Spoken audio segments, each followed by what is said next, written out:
welcome back to the all-new, all-different #1 comics podcast, episode 60! 60 episodes young. Hooray, Bob. I guess that's how you say it. Yeah, we're young. I agree.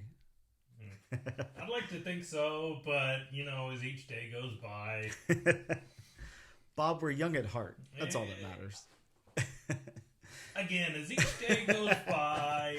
Oh, no. Well, welcome to the all-new, all-different #1 comics podcast, where your two geriatric co-hosts talk all about a brand new first issue comic book newly released in local comic book shops this very week. We also talk a little bit of comic book news and what's new at comic book shops this and next week. Bob, this week, I feel like I forgot something very important in that intro there, but either way, this week we're going to be covering the all-new #1 from Marvel Comics. The Spectacular Spider-Man. That's right. Not Spider-Man, Spider-Man. Spider-Men, pluralized man. So we've got more than one spider people in this book, and that's just a small part of what's going on. Just here. imagine when we get every spider person teaming up. It's almost like a whole Spider-Verse at that point. They're going to have to come up with the Spectacular Spider family. Ooh, I like that. Spectacular Spider, I don't know. I Spider group. Group? I like Spider group. super group. Sure. Maybe they could call them what's a group of spiders called? You know how like each animal has like a weird name, like a crow is like a murderers and all that wacky stuff. I wonder what a group of spiders is called. That's a good question. I'll have to do my research on that. You know what though? Speaking of that, I feel like you never really see like spiders are like lone wolves. Like it's always a single spider, which is good. I might add, because I would probably freak out. Except for that one time. Yeah. That was a time. I mean, just imagine 20 spiders congregating somewhere together, smoking cigarettes in an alleyway, just waiting to attack you. Oh God, yeah, it sounds terrible. We went from comics to spiders. Well, I mean, that's a tangent. Groups of spiders at that. We're gonna take a quick break and look at some spiders, and we'll be right back. Hey yo, and welcome back to the all new. I thought I'd try something different that time, Bob. It was. I never. Did it work? No, God no. And just to interject for a minute, a group of spiders is called a cluster. A cluster of spiders. Oh, yeah, that sounds I mean, there you go, Marvel. Hey, Bob, maybe we could pitch a book, Cluster of Spiders, and we could have every single spider character. I don't know how you do that. I mean, I feel like Spider-Verse that's actually a good name. Right? Cluster of Spiders. Hey, copyright 2024, Bob and Dan. Well, with that being said, Bob, we are back. This is episode number 60. This is the all-new, all-different #1 comics podcast. In case you didn't know what you were listening to, that's what you're listening to. If you're at a cool party or something and everybody's standing in the corner drinking ginger ale or something. I don't know what people do at parties, but I'm obviously not cool enough for that. But well, I don't know. People listen to this day expecting a comic podcast, but actually they're getting a lesson in spiders. That's right. A lesson in the English language. I like it. Cluster of spiders aside, that's right. The all-new, all-different #1 comics podcast. Bob, we're going to talk news right now. It's news time, and news is weird this week. But I do have some news to go over. So, first and foremost, James Gunn, Superman. So there, I got all that out of the way. Yeah. James Gunn has released on whatever the hell he's posting on X, a Superman mood board of sorts, showing all of his inspiration for the Superman movie. It's got all kind of crazy stuff all over it. You definitely have to check it out. There's no way for me to sit there and break down all the stuff that's in it, but... So does each day it change a different color, like a mood ring? Oh, yeah, that would be nice. No, a mood board is I don't know, kind of this. I can't say it's newer, but it's very popular in the zeitgeist lately. It's if you take something and you put different images together and you say this is the mood of how I want this thing, basically. Oh, gotcha. Now his isn't technically a mood board. It's just a whole bunch of little pictures of Superman and Superman related things from different media. Right. But I'm calling it a mood board of sorts. But pretty interesting either way for a director to put something like that out there. This is, There's going to be a lot about Superman coming out, of course, with the, July 11th, 2025 release date. So expect, a whole bunch more mood boards and spiders and all kind of things coming up from James Gunn. But we also got the fact that James Gunn has dropped the Superman Legacy title and now is just calling the movie Superman. Really? Yeah, he said his reasoning was, we just need a Superman movie. There hasn't been one since Superman and whatever that was, the late 70s. Can't remember the year there. 78, 79, I don't know. But yeah, it's been a long time since we had a movie called Superman, so that's what he's going to call it, dropping that legacy from the title. And I want to ask your opinion because I actually kind of liked the name. Like Superman Legacy, I don't know, it feels like it meant something. It was like the legacy of Superman.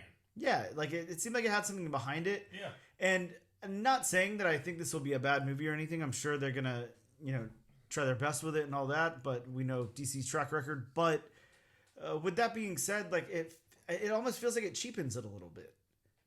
I don't love seeing like the same name used over and over again in different interpretations. Like I'm hoping that Marvel doesn't call this next Fantastic Four movie Fantastic Four. Like I hope it has something else in the title, some subheading or something. Some subtitle. Yeah, it's like I've already seen that. It just makes me think of the other one if you do that. I don't know. I'm not that into it. And Superman Legacy had like a nice tone to it. It just like invoked something. It gave me some kind of vibe, that I was really digging, and now that's gone. So I don't know. To me, the title isn't as important as the movie. Well, of course, yes. Give me the movie's got to be good. Yeah. I mean, you had what was it a few years ago? Harley Quinn or Birds of Prey, the Emancipation, of whatever. It's like that was the longest title ever. It sure was. Yeah, that was a pretty wacky title. I guess it fit for the character and everything. It made sense. But yeah, I'm with you. Birds of Prey would have been a nice name for that. Right. A nice, simple name. Mm-hmm. But, I mean, with that being said, Superman Legacy was also a nice, simple name. To strip off the word legacy, just, it doesn't cheapen it. It's not that there's anything wrong with it. Like, I guess I'll just view it a little differently now until I see it. I mean, if you've got both Superman and Supergirl in it, I mean, Superman Legacy, like I said, the legacy of Superman. Yep. Mm-hmm. Yeah, completely agree. Perfect title. I agree, but maybe something will happen. Who knows? We still got a little bit of time. Mm-hmm. Speaking of Superman, we have Wendell Pierce of The Wire, Malcolm X, Hackers, Waiting to Exhale, Bullworth, Ray. I don't know. This dude's been in everything. Right. He is cast. Yeah, he's a well-rounded actor. Yes, very, very well-rounded, and he's cast as Perry White, who is the he's the nice J. Jonah Jameson of the pretty much of the Superman world. He's older and nicer. Yeah. Mm-hmm, mm-hmm. Good actor though. I mean, I don't know if it's I don't like. Is that a huge surprise we got somebody like him? Like I would think that we would have like a good solid actor in that kind of role. Yeah, I was gonna say for that character you need somebody with a little gravitas. Yeah, definitely. Even though it was in a great movie, I mean, Superman Returns had Frank Langella as Perry White, and you have I do not know the actor's name at the time, but you had Perry White from the original Superman movies. Yeah. Oh yeah, but likewise, I have no clue what that actor's name is, but. Yeah, good on them. The cast is looking, nice and well-rounded and everything. Mm-hmm. Looks like there's not, again, like there's no like big standout. And when I say standout, I don't mean like, this guy's not a standout. He's obviously like a really good actor, but there's no like big surprises or anything. Nobody yet where it's kind of like, holy shit, I can't imagine this person in that role or anything like that. Like, I mean, not to say it all seems like safe bets, but there's, I don't know. Right. Again, more to come. So we'll see. In other news, Rooster Teeth. Bob, if you're familiar with the production company Rooster Teeth. Very familiar. Yeah, they are shutting down after 21 Really? years in business. Yeah. Wow. They've gone under. Of course, Rooster Teeth. Now, I don't know a lot about them, but I know they're a production company. They did a lot of animation. But they produced Red versus Blue. They did Ruby. If you're familiar with Ruby, Ruby has done a lot of stuff with DC. With those characters, there's been comics. There's been crossover like little animated movies and stuff. They also did Genlock and a few other things. So sad to see them go. That's a big loss to the community there. But hopefully some of those projects will like live on. I don't know, somewhere else. I mean, Warner Brothers was like the parent company over Rooster Teeth. So maybe some of those projects still have a home. I don't know. I guess time will tell. Bob, here's a surprise drop for you. Morbius. The movie Morbius, your favorite spider-adjacent movie from Sony. I actually have not watched it yet. It's dropped on Disney Plus. A surprise drop. Yeah, I know. I hovered over it the other day when I was eating dinner, but then it's going. So I'll give it a shot eventually. Yeah, I'll give it this. My what's the word? Unsolicited review. Your unapologetic review. No, it's not even unapologetic. It's no one asked for it. Is what I'm trying to say. It's not horrible. It's less than what you want from a Morbius movie. Is it the worst thing I've ever seen? It's not. It's not.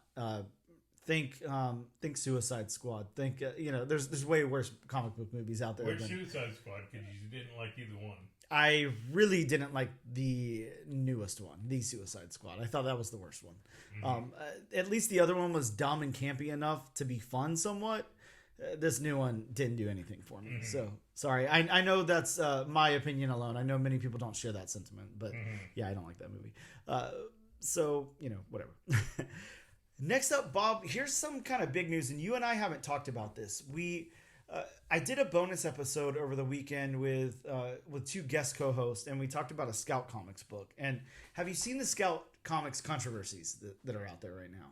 No, I have not. So I hadn't either, and here's what happened. There's a guy named Benny that every now and again will do a bonus episode with me. I don't know, maybe twice a month or something. He'll hop on and do a bonus episode with me. Really cool guy. We've gone over the Ultimate book so far. Really fun. So anyways, Benny suggests this book called All the Devils Are Here. Came out last year. I think it was like September or November or something. I read the first issue. Yeah, it's a one-shot. So yeah, so you read the whole thing. Okay. He suggested this book. I had never read it. I remember picking it up, but I was like, okay, cool. Will that give me a chance to read it? An excuse to read it? I thought it was pretty good. Oh yeah, it was very interesting. So I sit down and read the book, and as I do, I do a little bit of internet research or whatever. And I type in the name, and all of a sudden, all this news comes up. And I'm like, oh, why the hell is there all this news coming up about a book that's like, almost 6 months old at this point? What are we talking about here? Well, what happened was, again, I believe, I'm going to say November. I don't have the hard facts in front of me. They'd be very easy to get. But just for the sake of, not doing any research, let's say it came out in November of last year. So the creator of that book, Jared Lungen or something like that. I can't remember his last name off the top of my head either. Basically went out on social media and made posts and everything and let everybody know, hey, I submitted this book to Scout. They picked it up. They printed it, published it, whatever. I have not heard from them since that happened. I've not gotten paid. Like nothing. And he's just like, I don't want to blast them, but what else am I supposed to do? They're not getting in touch with me. So, and again, you kind of like, he hasn't gotten any sales figures, like nothing. So Scout comes out and does the right thing. And they come out and they say, hey, we have been really bad at communicating. We apologize to all of our creators, blah, blah, blah. We're going to fix this and we're going to do the right thing. So, you're thinking like, okay, cool. Well, they made a mistake. They're going to make up for it. Awesome. So if you just dug a little bit deeper down that rabbit hole, then you see Jared come out again and say, yeah, Scout put out this statement, they still have not responded to anything. They're still not responding to me. And then I think other people are starting to come out of the woodwork and kind of say the same thing. And you have like really big creators out there responding to it and stuff too, like saying like, hey, what is going on here? This is not okay. So just like super crazy. And that book kind of spawned all of it. And the cool thing was, Benny has suggested it. We covered the book and everything. I told Benny that news whenever I opened the podcast. He didn't even know that. Like, he was just like, I liked the cover. I thought it was a cool book. I wanted to go over it. So it ended up being super topical, which was very interesting. But yeah, that is out there right now. Scout is really under fire right now. They still haven't done anything to make it right. And that brings me to our next little bit of news, because it's, again, about Scout. So just now, within the last few days or whatever, Scout has announced that they're opening a new horror imprint. Okay. And they have new financing from Element Media Global. So again, still not responding to any of that mess or whatever. Like, just putting out that blanket statement that they messed up and they're going to do better and blah, blah, blah. And now they're coming out saying we've got a new horror imprint. We have new financing. I don't know if that's a good thing or a bad thing. I mean, probably a good thing that they have new financing, because maybe they couldn't pay the creators before. I'm not sure. But, I mean, horrible news. Just, wow. Yeah, it really is. That does nothing for Scout as an imprint. Right? If anything, that's very negative, especially if they... came out and made that statement saying, we'll make it right. Yep. And it's like, okay, Scout, you promised you to make it right, but you still haven't made it right. And see, that's kind of one of those things. Once you come out and respond to that, I mean, pretty much everybody is looking for you to do something right then. You can't really sit on that. Yeah. We'll make it right eventually one day. No. You've already screwed this guy around since, November. Yeah, if you put out a statement saying, okay, well, we haven't responded well, we're going to fix this. You better fix it soon, within a day or two. Yep. You better not drag your feet for like a week. Yeah, I mean, that's kind of like, why did you even put that statement out? Exactly. I mean, it's making you look bad. I'm imagining maybe they don't have any money to pay this guy. I don't know. I don't know exactly what happened. Tell him exactly then, when we get the financing. Here's where we're at right now. We just don't have the financing. Once we get a backer, we will pay you. Say that. It's simple, right? Put out a public statement. I mean, just insane. And I mean, just imagine for a second, you're this guy, you're Jared. You're putting out, Jared's done some stuff before, but you're putting out a comic book through a well-known publisher. You've worked really hard on it. You've secured this publishing deal and everything. And here it is, the end of February, the beginning of March. Right. And you this comic book was released in November, of the year before. It was actually released in April. In April. Right. Oh wow. Well, that's way worse then. Right. I actually just looked it up, and yeah, it was released. What did it say? April 23rd, something like that. Wow. Yeah, April 12th, I'm sorry. So almost a year that this guy hasn't gotten paid. I mean, just imagine, you put in all your work and you don't get paid for it. I mean, this guy was definitely waiting to get paid for this book. And there's Scout, profiting off of his art. All they did was print it and put it out. So, yeah, just a really, really massive F up there. And yeah, I mean, I don't know how, comic book companies work as far as when they pay the artists and the writers, but almost over a year. I mean, I'm sure this comic I'm sure he started working on this comic well before it came out. Oh, so, yeah. I mean, he could have worked in it. He could have done it, beginning of 2023, into 2022, middle of 2022. Sure. So to go all that time and you still have not been compensated for the time and effort that you put in. Yeah, I just can't imagine the frustration. Come on, so, Scout. Yeah, I'm feeling really bad for the guy. that's somebody who I would love to have on to talk about that situation. That's for sure. But yeah, I wish him the very, very best. I hope I hope that he gets, that something good comes of this, whatever it is. So hopefully, Scout gets that financing and then pays him, and then, pays him an interest and everything else. And then pays everybody else they were supposed to pay. Because I'm definitely sure he's not the only one. Oh, yeah. And I'm hoping, that it, at the very least, even though it was a negative thing, got his name out there a little bit. Maybe other publishers are looking to say, like, hey, come over to us. Like, we'll actually pay you, and pay the guy for his work. So just terrible. And moving on, again, I hate to end it on a bad note, but maybe there is like a glimpse of hope in this somewhere. I'm not sure. But Bob, we have some terrible news to share, of course. Our local comic book shop, the one that we always talk about here on the show with, the owner, and employees that we really like and everything, had a terrible, terrible accident last night. And a car was, now you got the news, so maybe you can tell it a little bit better. I didn't.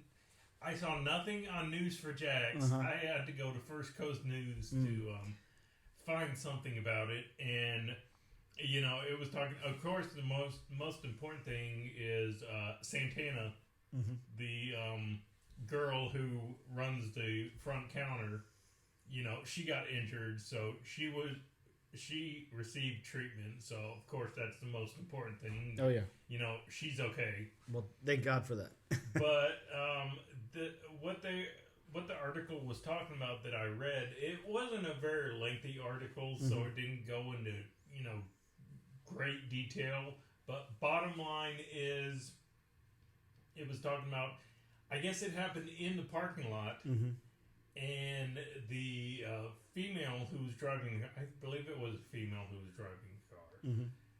She accidentally hit the accelerator instead of the brakes. So my only guess is she was parking because, of course, if you're in reverse and you hit the accelerator, you're just gonna, basically make a circle.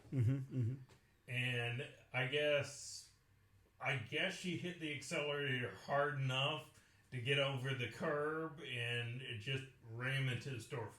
Yeah, and it's got to be, so to paint the picture here for anybody who doesn't live here and you're not familiar with the shop, which you can go on their Instagram and see, pictures of it and all of that. They are called Gotham City Limit in Jacksonville, Florida. But basically, the shop is what, I don't know, 2-3 feet away from the parking lot. The storefront is right there. And there's parking spaces right up on it. There's those little, I don't know, stopper thing. I don't know what you call those in parking spaces. The little concrete barricades that, kind of stop you from rolling forward or whatever.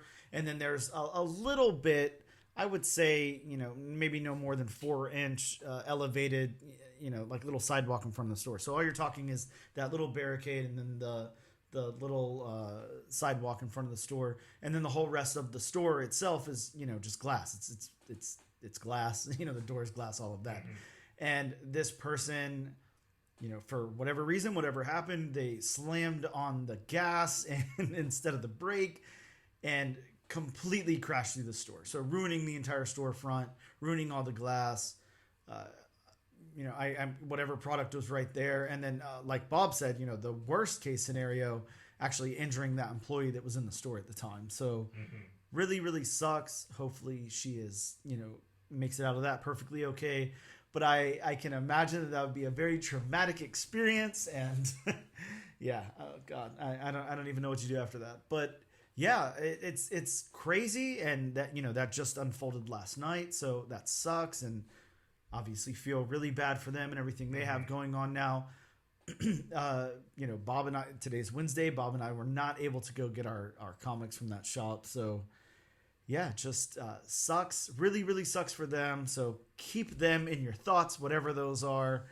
If there's any way you can help, I mean, the owner has not asked anybody for help. Let me just go ahead and say that, first and foremost. The owner has not asked a single person for help. He's just letting everybody know what was going on. But if there's any help that you can offer, I will definitely, at least say, shoot them a email, shoot them, a message on Instagram or Facebook or something. and let them know how you can help them. If they set up, a GoFundMe or anything like that, I'll keep you guys posted here. But, if there's any way you can help, or if you can just send good vibes, then do that, because that really sucks is all I can say. Yes. And that's, you think about it on a local level.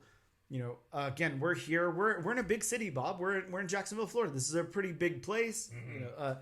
You would think, if we didn't have like a huge emotional attachment to the shop or the owner or whatever, that okay, well, we could just go down the road to another shop. Like, this is really the only shop like it in town. There's a couple of other comic book shops. They don't really sell new comics. The two that do sell new comic books, basically order from Image, Marvel, and DC, and that's it. They're not stocking indie books. So this is where we go. This is how we're able to do our show every week and bring you guys some of these cool books you might not have heard of, and you're definitely not hearing reviews of and all of that, because the owner orders all of those, and we go in and buy them, and we read them and talk about them. So this is like a pretty devastating thing to go on. Of course, more so for them than anybody else, but it trickles down too. So. Yeah, I don't know exactly. I can't remember exactly how long you said you've been going to Gotham, Mm-hmm. but I've actually been going to Gotham since 2008, Mm-hmm. when before Ben bought the shop, Mm-hmm. when they were at their smaller location, and even the guy who ran that shop, Donnie, he was always very knowledgeable. Yep. He was always personable and, courteous to me. Mm-hmm. And with Ben, he's just such a nice guy and such a personable guy. Nobody likes going to any other place. Everybody likes going to his shop. Yeah, it definitely, it's one of those things, it's not like you stop and you grab coffee from this place or whatever, and then if there's a closer one, whatever, you'll stop there. It's like you feel like you're cheating on the guy if you go somewhere else. You don't want to. You want to support him and his business and all of that.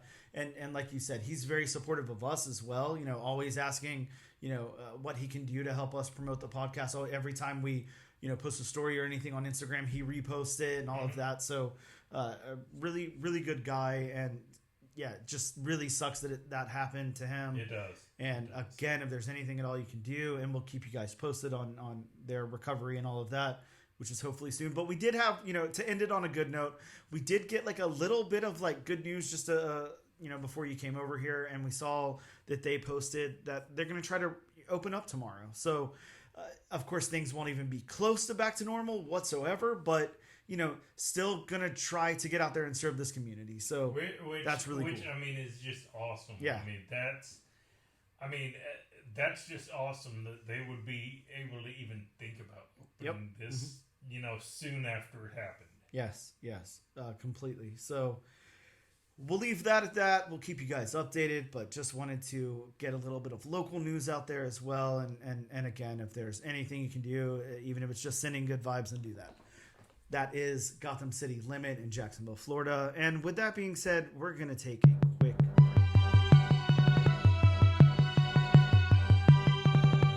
And we are back with episode number 60 of the all-new, all-different number one comics podcast. Bob, let's talk about comics that dropped in local comic book shops this week. Of course, probably in y'all's local comic book shops. Me and Bob didn't have that luxury this week, but let's talk about tomorrow. Yes, true. Let's talk about some of the books that dropped this week from Marvel Comics. We got a new What If, and it's What If Aliens #1. Now, what I heard, and I didn't know this, Bob, this What If Alien series is much like the What If Venom series, and it's like a continuing 5-issue story arc. Really? Yeah, so it's not like a single one-shot or anything. It's like a thing. So maybe they're trying this with the What If series all around. I'm not too sure. I don't know. Just looking at the description, it's like, why exactly did they think we needed this? Oh, who knows? Great question. Bob, we also got giant size Spider-Gwen, so, I'm a little bit partial to that.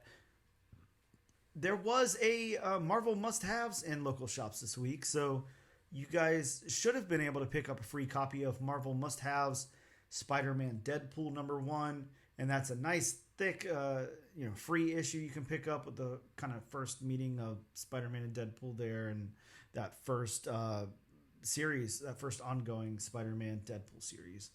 There's also a new volume of Miss Marvel, Mutant Menace #1. We got the end of the new Century series, so the Century #4, and this introduces a brand new Century. We also got Peach Momoko's Ultimate X-Men #1, so the newest in the line of Ultimate series, and that one's written and illustrated by Peach Momoko. I'm really excited to read that one and see what's going on there. We also got Weapon X Men #1, and that follows. We were talking about Spider-Verse a minute ago. This is basically Wolverine-verse. So, Wolververse. Yeah, I like it. From IDW Comics, we got Godzilla Best of Destroya #1. We got the book that we were supposed to cover originally this week, Golgotha. Yeah, I can't with that name. Motor Mountain #1. A book that, hopefully we'll be able to pick up a little later. Maybe we can touch on, as like a bonus episode or something. But we also got Teenage Mutant Ninja Turtles Last Ronin 2 Re-Evolution #1. Man, this Last Ronin stuff. They're bleeding it dry. Oh, yeah. Bleeding it dry. From Image Comics, we got Antarctica #9. If you haven't been reading Antarctica, definitely do. It's really, really good. We got Crave #4.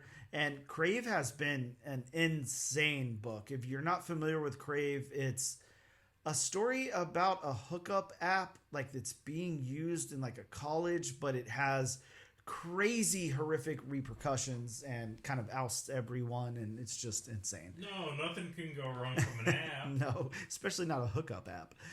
Bob, we got The Last Mermaid #1, and this is by Derek Kirk Kim. I want to spend just a second on this.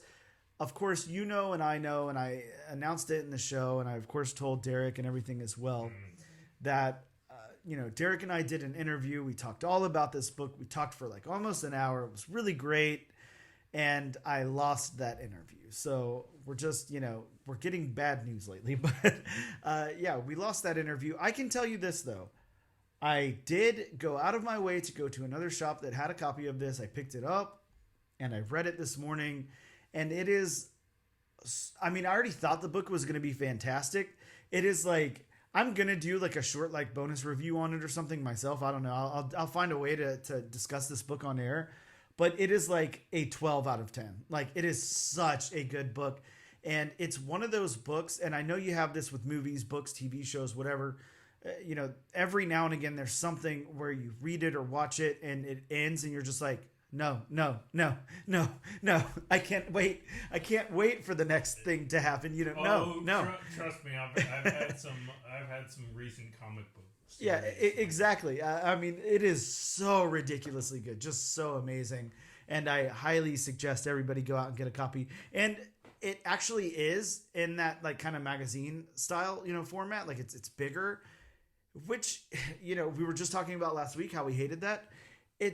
It fits this book. It absolutely fits it because of the cinematic scope and everything of it. I can't see it being in a regular comic book size. So I'm okay with this one. I really think that it deserves to be viewed that way. It's very, very good. But yeah, it is so amazing. And I highly suggest everybody go out and pick up a copy of that because holy shit, you're going to be impressed, surprised, heartbroken, everything all in a few pages there. So we also got Void Rivals, issue #7. From Boom Studios, we got Pine and Merrimack, issue #3. That, of course, the great new series by Kyle Stark. From DC Comics, there's only one comic I want to talk about this week, and it's Batman the First Night, #1. The reimagining of Batman's origins. I don't know anything about it yet. Haven't read it yet. It's a black label. We'll see how it goes. From Oni Press, we got Night People #1. From Archie Comics, Betty and Veronica, Friends Forever, Sleepover #1. Party! From Ablaze Comics, we got Torpedo 1972 issue #1. From Massive, The Fog #1. That's right. Steve Ekstrom's The Fog, which follows John Carpenter's The Fog. I'm really excited to read this one, and I'm sad that I don't have a copy in my hands right now. But whenever our local shop reopens, I'll go grab one. Mm-hmm. From AWA, we got issue number 3 of Red Light, the crazy series that you should definitely be reading. And from Mad Cave, we got The Devil That Wears My Face, issue number 5. Oh, just a horrifying title, right? yes. And that's what's new at shops this week. So hopefully there's still some time. You guys can go out and grab those. Go grab your free copy of Spider-Man Deadpool. And we'll be back in just a moment. And this is episode number 60 of the all new, all different number 1 comics podcast. Bob, it's time to talk about this book, The Spectacular Spider-Men, pluralized Spider-Man, Spider-Men. Number 1. This is such a comic, Bob, and I'm really excited to talk about it because, wow. Before we get started, let's go into Marvel's synopsis of the book. The stars of 2 of Marvel's biggest series come together in their first ongoing series ever. That's right, Peter Parker and Miles Morales are going to team up on the regular, comparing notes and using said notes to take on some of their most dangerous bad guys. The duo is better than dynamic, amazing, spectacular, superior... Sorry, I messed that up. Sensational, superior. They're spectacular. It's a lot of adjectives. I know, and I really... What's the word? I don't know. Whatever. I did something. You dropped the ball. There you go. Drop the ball. I like that. With Greg Weisman, the author of fan favorite animated Spectacular Spider-Man series, returning to Spidey along with Spider-Man legend Humberto Ramos, you know it's going to be epic. So let's talk about Greg Weisman. Of course, they just said Spectacular Spider-Man animated series was written by Greg there. Greg also did Young Justice for DC, Captain Atom for DC, Gargoyles for Dynamite, Young Justice Targets, Infinity Inc., Secret Origins, Gargoyles, Who's Who, the definitive directory of the DC Universe, The Young All-Stars, Star Wars Canon, sorry, The Last Padawan, don't hit me, Bob, Starbrand and Night Mask, The Fall and Rise of Captain Atom, Star Wars Canon, Gargoyles, Dark Ages. Look, the list could go on and on forever, so I'll stop now. And let's also talk about Humberto Ramos. I think the only thing I need to say is, number 1, everyone's very familiar with Humberto. He does Spider-Man. He's the Spider-Man guy at this point. Yeah, so that's is. really all you need to know. Yeah, you don't need to go into his work because it's a long list of work. Oh, it's a very long list. But I would like to say that, of course, he does Strange Academy, which is one of my favorite modern Marvel books. So yeah, I'm very, very familiar with his art, as are you, Bob. Mm-hmm. So let's go into my synopsis. Bob, this is a long one. Do we expect anything else? Sometimes they're much shorter than this, but this one's kind of long. Very rare. This book, it just so much happens. So much happens. Oh, here. Yeah. The Spectacular Spider-Man opens with Peter and Miles, and Bob, I meant to ask you, here, so I can so casually do this. I meant to ask you how I'm supposed to pronounce this place. Medias Res or whatever.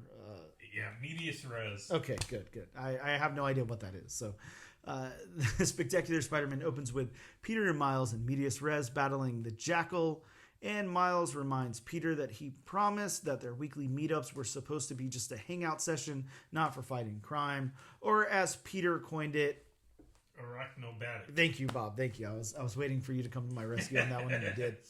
Flash to before we get Peter and Miles discussing having weekly meetups just to stay involved in each other's lives.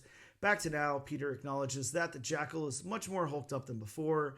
And meanwhile, we see a man refusing to tell the whole truth and nothing but the truth, so help him God, before a judge.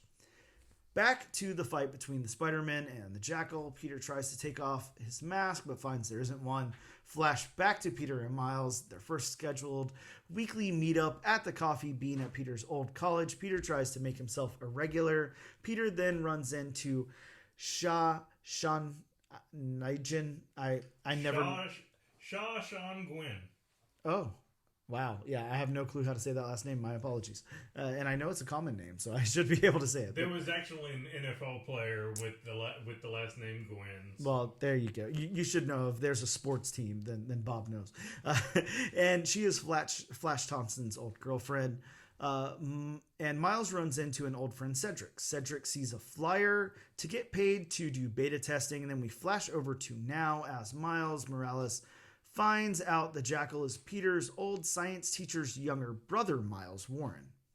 Meanwhile, we see a play happening. Back to now. This is just crazy. I feel like, I don't do drugs, Bob, but I feel like I took some kind of mushrooms before I'm reading this. Back to now, we have more Jackal fighting. And then over to meanwhile, we meet Anne and Juliet as they kiss. Back to now, more Jackal fight. Then to the coffee bean, we see a 12-panel page with Peter and Kitty the barista going back and forth while Peter is determined to become a regular and walk in with them knowing his order and his name. And in the last panel, Kitty finally does. That's when the pair sees the Jackal out the window of the coffee bean and they suit up to go fight him. They spend a few pages webbing him up, and they bond and talk. And finally, later, the cops come tranquilize the Jackal, and Pete and Miles and Warren find the Jackal's lab destroyed with a skeleton in the debris. And then we see Cedric making a call about the ad as the book ends. So, my God, It's a lot to unpack. How you put that much in this book. I don't know how many pages this is, but, actually... That's a good thing to know. I think I'm gonna look because luckily on Comic Geeks they tell you how many pages. Yeah, it's a 40 pager. I don't know how you cram that much into 40 pages. I have no idea. That was a lot. This was already enough for its own graphic novel. Holy crap! But we'll save all that for the review. Bob, let's talk about the story on this thing. Let's talk about the story beats. There's not going to be any way for us to relate those beats because you just go back and listen to my synopsis if you need to hear the beats. Are just all over the place. The thing is, what it's doing is it's taking, and intersplicing Miles and Peter fighting the Jackal with telling the story of why they're meeting up weekly, or why they're doing this in the first place. And then setting up what's going to happen throughout the rest of the book along the way. See, and I got what they were what they were going for, but I mean the story beats just did not work for me. They didn't work for you? No, especially the whole court scene. It's kind of like, what is this? and then the scene with the two girls in Italy. It's kind of like, why? and the play and all that. I'm sure that it's going to be explained down the line. Yeah, definitely. But going in issue number 1, where you have no knowledge whatsoever, it's kind of like, what? What is this? So yeah, I mean, I got to give a thumbs down for the story beats. Wow. Okay, I'm going to take it the other way because I actually really liked the pace of it. I love Spider-Man. I've read a lot of Spider-Man. I'm familiar with this pacing of Spider-Man and everything. And I really, really liked it. I felt rushed. I felt, it gave me this cool vibe of wanting to know what's going on in Peter and Miles' life and everything. And then, they're also fighting, the bad guys along the way. And there's a lot of setup and everything. I loved it. I thought the story beats were very, very cool, but it was jam-packed. You couldn't squeeze another beat in there if you tried. There is just no way, and it was insane. But I loved it. I will say that. So that's fine. We got 2 conflicting viewpoints on that. I loved it. Let's go into the dialogue then. I know you're familiar with Miles. You're familiar with Peter. So how did you feel that their dialogue was done? The dialogue was very Miles and Peter. I mean, especially Peter, because he's always been lighthearted, jovial, cracks jokes, and I mean Miles does the same thing, and I mean even though they're right in the middle of a fight and it's supposed to be serious, I mean it's still they're joking with each other, and I mean so I mean it's very Miles and Peter. Yeah. Greg does such a great job. He's got these characters nailed down, and I think, that's one of the really good things. Of course, that's what keeps everybody coming back for both of these characters is their dialogue, what they say, their quips, all of that, what they have going on in their personal lives and everything. Like it's very easy to get invested in them as characters. And I don't think that that's very easy to pull off as a writer. So I think Greg did a really good job with it. The only really minor issue I had with the dialogue is at the very beginning, in the first two panels alone, you get that word arachnobatic. Yep. 3 times, and it's kind of like that's such. I don't want to say it's a hard word to say, but especially when you're dealing with dialogue that isn't overly heavy as far as the words, the syllables, all that, and you get it's like you got to slow down just to pronounce it. Yeah, no, definitely, and you're right, and there's some fun things in here too, and then there's some things that I could definitely say, not that I have a problem with, but sometimes the meta-ness of comics I'm not always into. Like sometimes it takes me out a little bit, and for them to acknowledge that Miles has been going to high school for 10 years and all of this stuff, and like it feels like Peter's been doing this for 60 years. Yeah, it's like I get it. It's a fun nod, and if you're not reading a lot of these comics all the time, and that's your first or so time hearing something like that, it's fun. To me, it's a little too meta. So I could have done without that, but that's seriously my only critique of any of the dialogue in this book. I really liked it.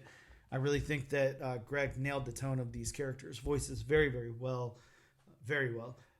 Let's go into the narrative. Bob, I don't know how we talk about the narrative of this book. Again, it flashes back and forth all around so much. I love it. It's not for you, but... No, yeah. I mean, there's just too many things going on for me. There's just way too many things. I mean, you got the whole... They're fighting the jackal. You got the whole... Peter's trying to become a regular. You got the whole... I mean, they even had that scene, which I'm sure is gonna come in later, of Cedric taking that tear off for the test. You got the courtroom, you got the scene in Italy, you got the play. It's just too much for me. No, there definitely was a lot. This is not a. I mean, when you break it down, it is a straightforward story, but it's. I like to think of it as something like, did you watch Lost? Were you a fan of the show Lost? No. Okay, so in a show like that, there's a lot of threads. They introduce a lot of things. They don't elaborate on them a lot. And then sometimes they'll spend episodes where they elaborate on this thread that they introduced, 30 episodes ago. Right. Yeah, and that's all. And then you're completely away from the main story and everything. Right. I have seen TV series with that done. I'm actually a huge fan of that kind of thing. I think it's a lot of fun. Now, and that's like not a hot take, but like, it's divisive. Like some people are into that. Some people hate it. You're one or the other. You're not going to be neutral on it. So I really like it. I think it's fun. I really like the pace of this because I like to think, if this was happening in real life, and these characters are the way that they read on the page and everything, then that is absolutely what would be going on here. I mean, I just imagine Peter Parker, he's so determined, at that coffee shop and everything. He's like, every week we're going to come here. They're going to get my order right eventually. Like, I'm going to be a regular here. Like, I like everything about it. I like that they dangle these small, weird threads. And obviously they don't connect to anything just yet. Mm-hmm. And they're going to connect to the bigger story later and it's going to make sense and whatever. I don't know. I like it. I think it's a lot of fun. If I was reading this like in a novel sense, like away from, if it wasn't like a comic book and I didn't have the art to go along with it and stuff, it would annoy the hell out of me as well. So I get it, but I love it. So I'm good with the narrative here. The world building, Bob. If nothing else, this is definitely doing some world building. Yeah, so. yeah, the world building does a good job. The world building's really good. Of course, we know, obviously, we've talked about a million times, how fleshed out New York is and everything in Marvel Comics.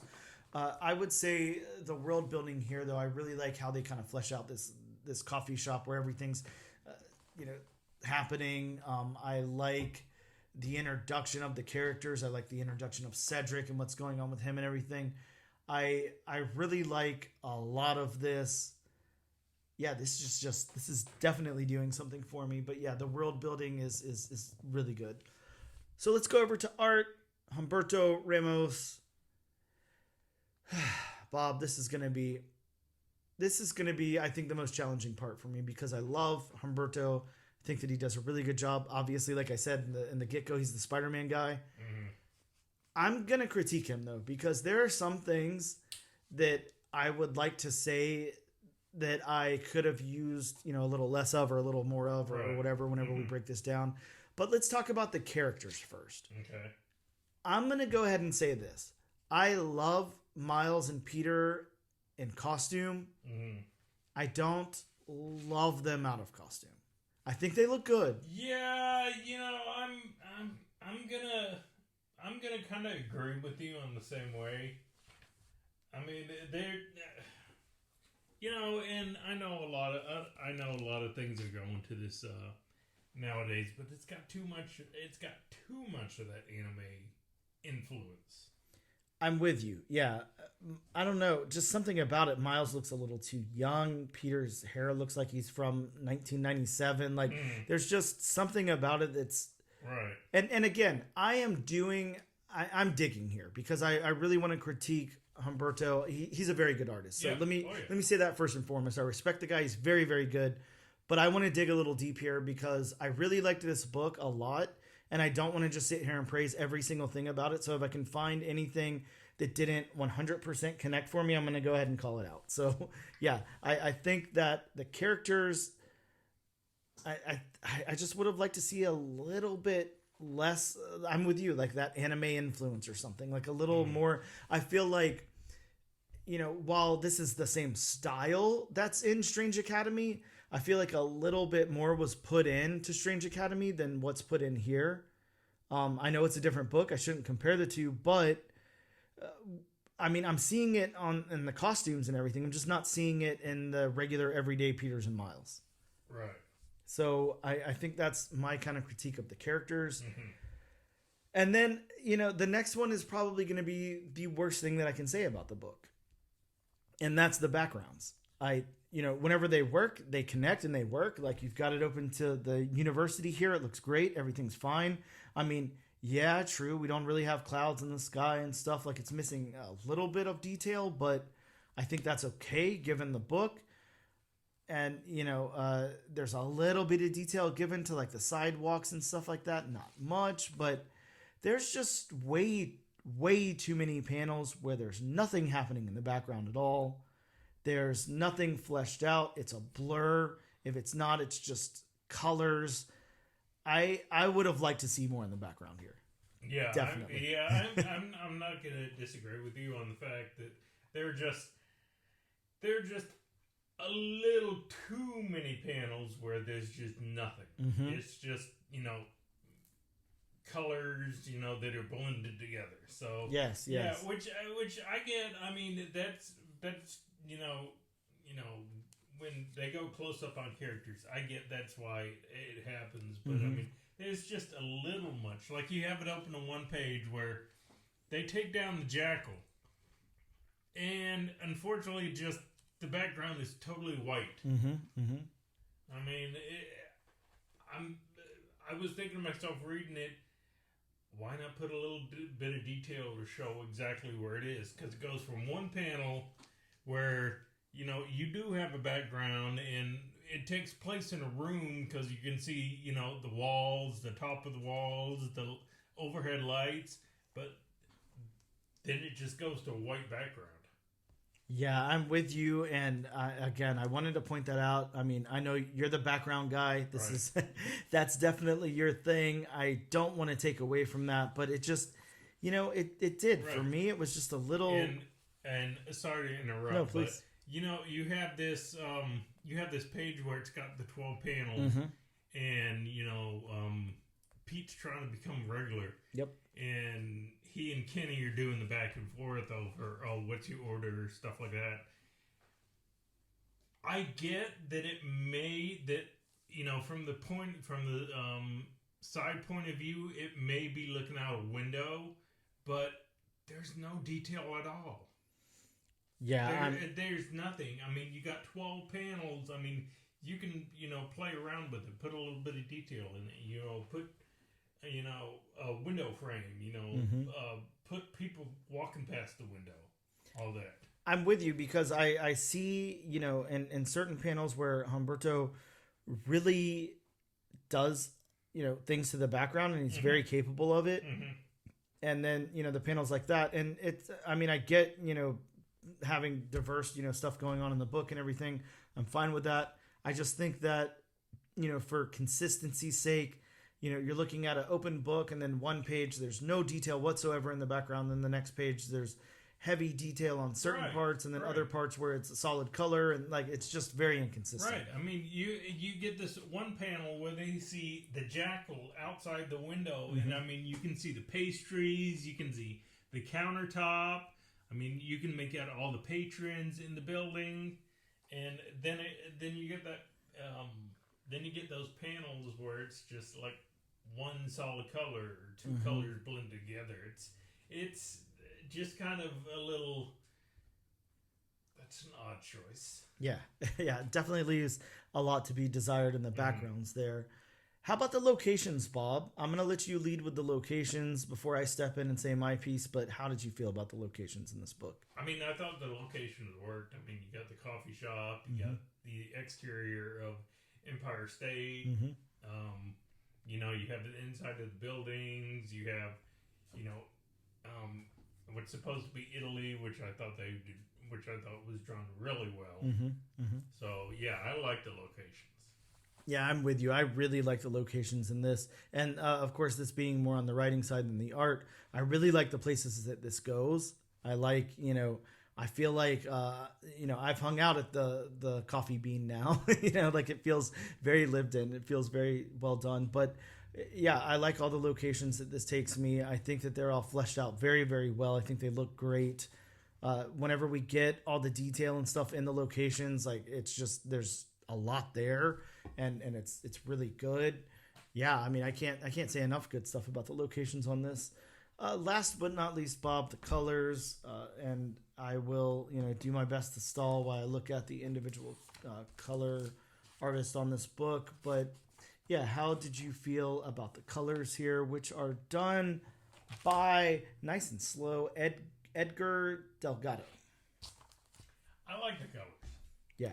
I mean, the colors definitely, scream Spider-Man. I mean, you don't really have any dull tones, you have those, I mean, even in the different locales, you just have those, brighter, kind of, hopeful kind of Spider-Man kind of tones.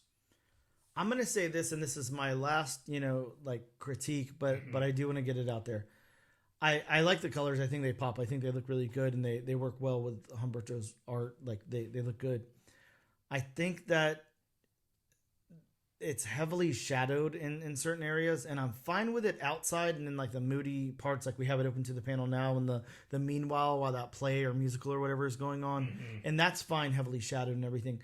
It's kind of like an odd choice sometimes. We're on, like, the brightly lit, like, campus, or they're in the Coffee Bean, and, like, there's too much shadow going. There's too much shading, I guess is what I'm trying to say, going on. And I think that might be a little too much for my taste. But again, this is done really, really well. I get it when they're outside fighting the jackal. I get it in an Incredible Hulk book or a Daredevil book or something.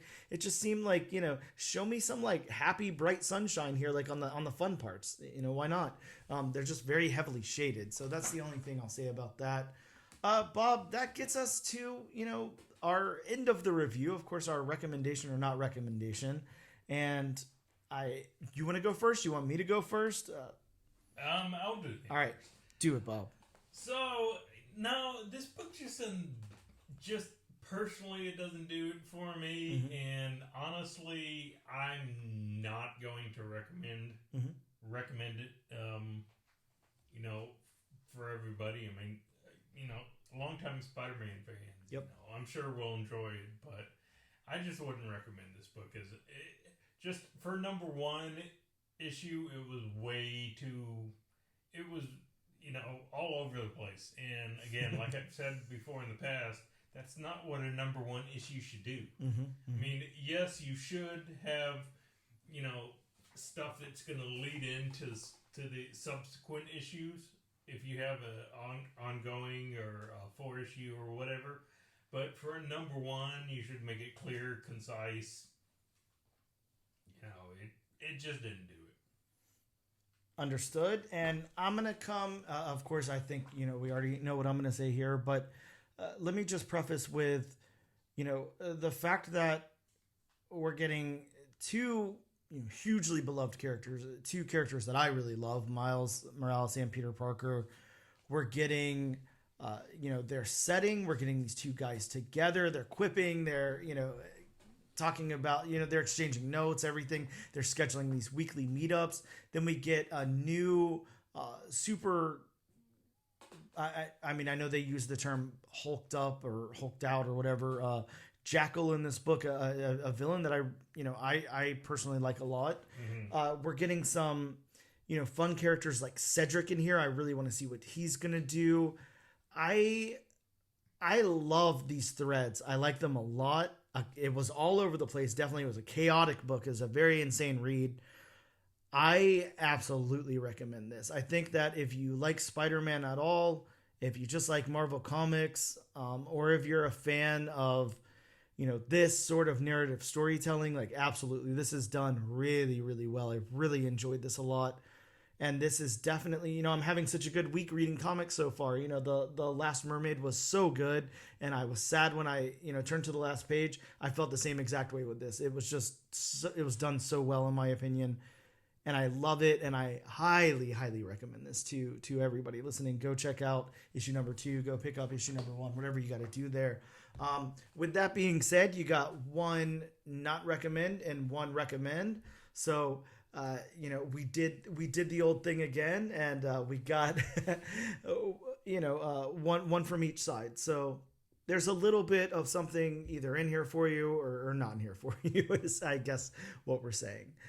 With that being said, we are going to take a quick break, and we'll return in just a moment.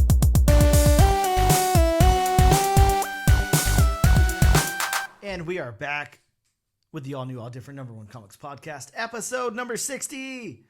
Bob, it's time to talk about some new comic books that are dropping next week in local comic book shops and hopefully in our local comic book shop. But hopefully, of course, before we do that, it's now disclaimer time. It's disclaimer time with Bob. So, again, like I always say before this part of the show, these are just a few of the key issues coming out next week. So, if you want a more in-depth list, please consult elsewhere. Call your local comic shop, which hopefully we can do. Hopefully. Fingers crossed. Yes, hopefully. So, starting off from AWA Upshot, which we don't really talk about that much on the show. Sure. We have Little Black Book number 1.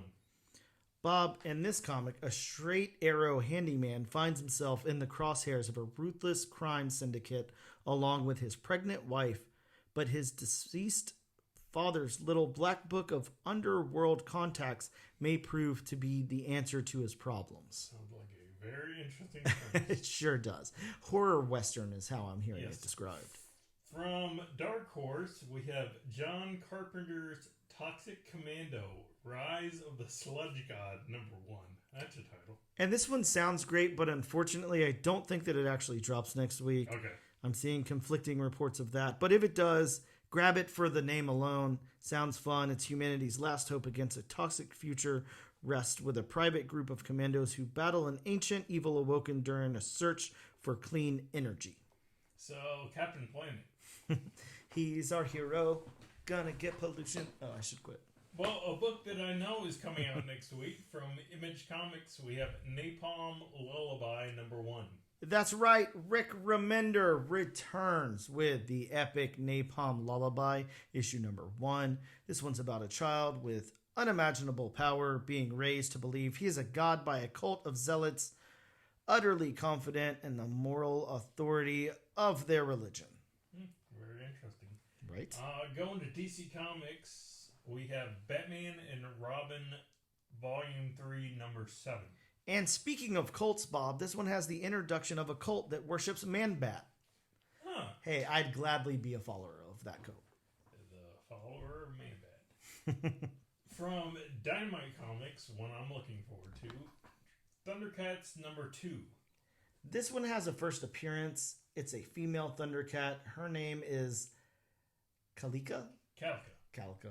I was close. Oh, Calica. Like Calico. Oh, yeah, wow. exactly. Wow. Like a calico cat. I'll just edit that out and make myself sound smart. Don't worry. Going back to DC, we have Batman Dylan Dog Number 1. Now, don't blame us. Me and Bob have no idea who Dylan Dog is. I know that Dylan Dog is, I think, from a horror movie from like, I don't know, the early 2010s or something. I have no idea. It's an interesting name. I don't know what they have to do with Batman. This is a 3-issue limited series, though. All right. Staying with DC, we have Suicide Squad Dream Team Number 1. Yes, a new Suicide Squad. Just what everyone was asking for. This is the premiere issue featuring Dreamer versus Suicide Squad. I have no idea who Dreamer is. Me either. From Marvel, we have Star Wars Darth Vader Volume 3, Number 44. Bob, make sure you pick up your copy. This one has will be. the first team appearance of a rebel squad of cyborgs working for Vader. I have really enjoyed this series so far. And might I say, it is so refreshing to see a comic book volume go past 40. Right?